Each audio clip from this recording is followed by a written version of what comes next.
Good day. Chief here for Chief Tells Tales. I don't write down things that I know I should talk about occasionally. I keep saying that I need to write down the idea. I just want to let you guys know I'm still here. I don't have burnout. It's just that it's just kind of hard to find some topics to talk about. I mean, I've talked about some of the curricular stuff like, the Packers, me losing a couple personal items of my mother.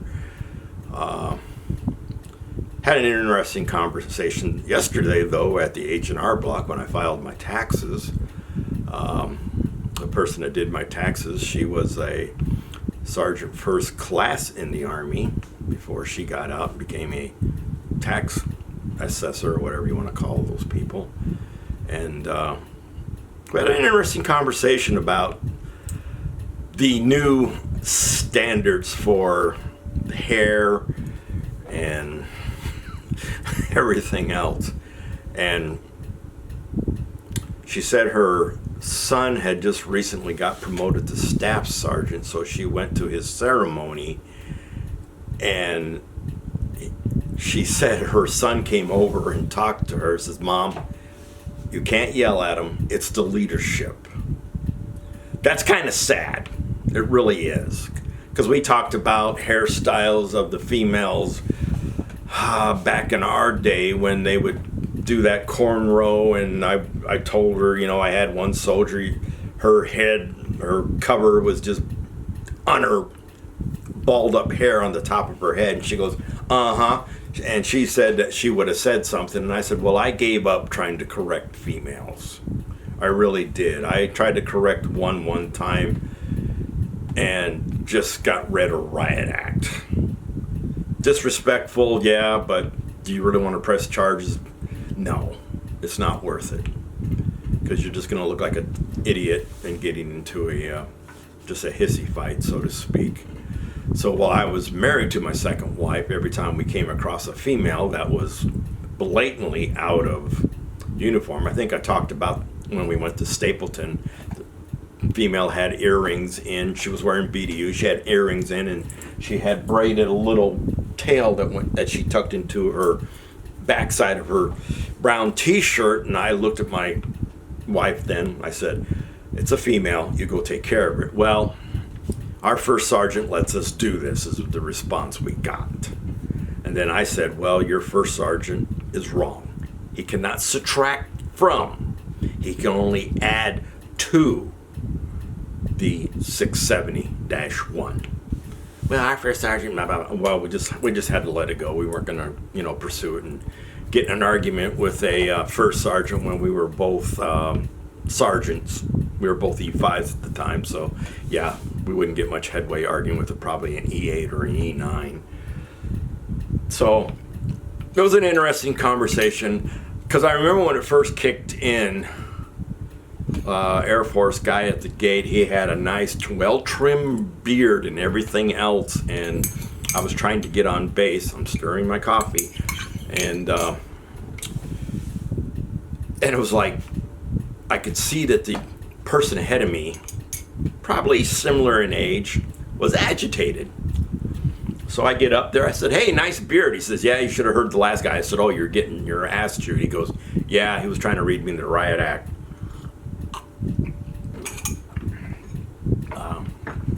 Do I like it? Yes and no, because I remember doing some research at one time in the Navy. I think it was chief petty officers, as long as they were on board ships, they could grow a beard. But that was like early 1900s or late 1800s and early 1900s. That was the thing. My father, he grew a handlebar mustache, the only time he ever grew one.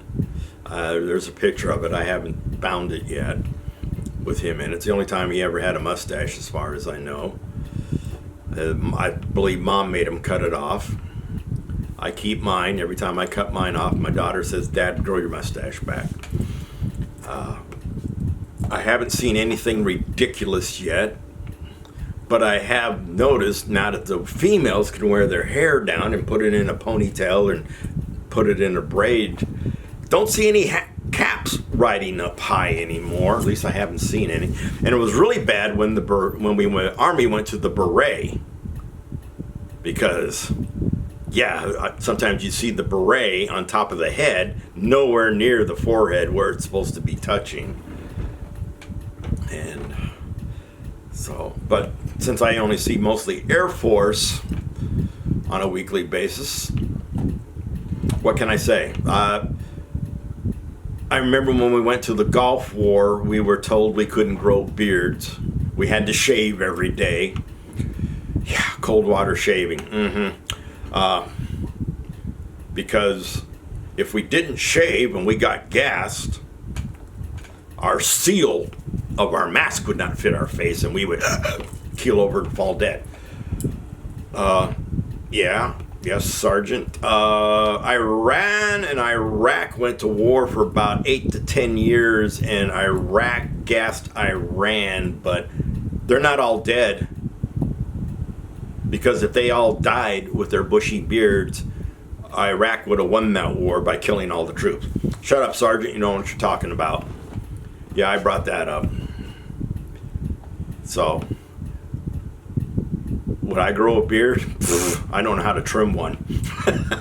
I've tried a couple times since retirement to grow a beard, and never got the opportunity to grow one when I was younger to experiment with trimming it. Excuse me. But it's interesting. I still need to get to an Army post and see what it looks like.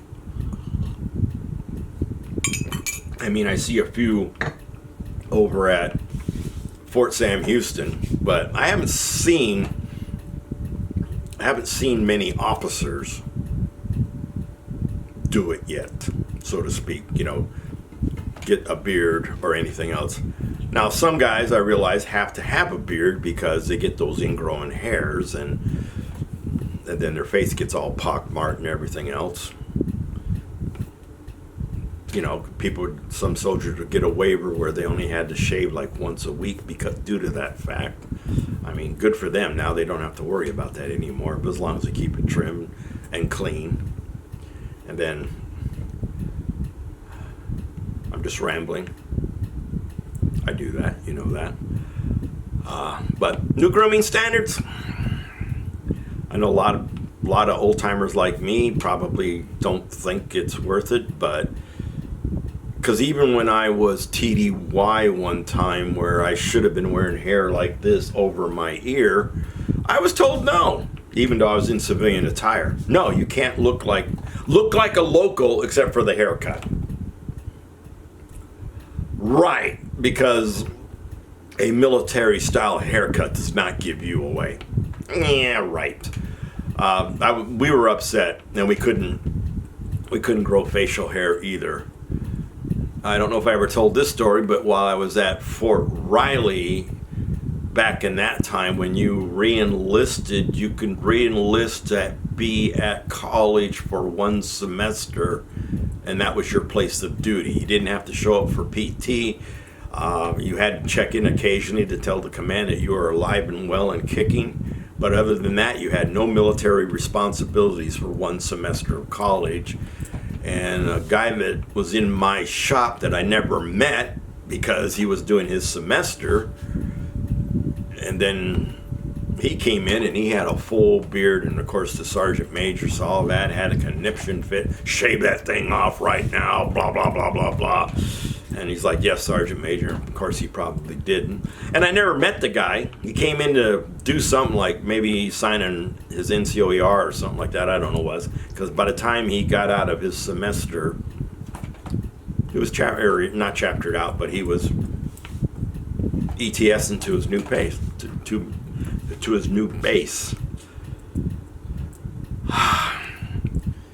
But it was, like I said, it was a good conversation. And what's really strange, now here's a kicker, where my tax lady said, oh, next year we might be down at the other end of the building. And I go, okay. And she goes, this is the building or the office or the space that they're using currently, she told me, was going to become a tattoo parlor. That does not need to be on a military establishment. Too many drunken tattoo stories that I heard throughout my lifetime, and especially with military personnel. The worst one I heard was 3 British soldiers got blind stinking drunk, or at least one of them did. His 2 mates took him to a tattoo parlor and put a huge United States of America flag on his chest. We'll leave it at that. Tattoo parlors do not need to go onto bases. So this is Chief out. I'll try to think of something better to talk about, but you got my 2 cents today about what I think about the new grooming standards. Yes and no. So far, like I said, I only deal with the Air Force. I haven't seen anything really pushing it. It's a lot neater and nicer, I think, especially for females with long hair. But then, of course, you got females that have shorter hair than me, which I have never understood.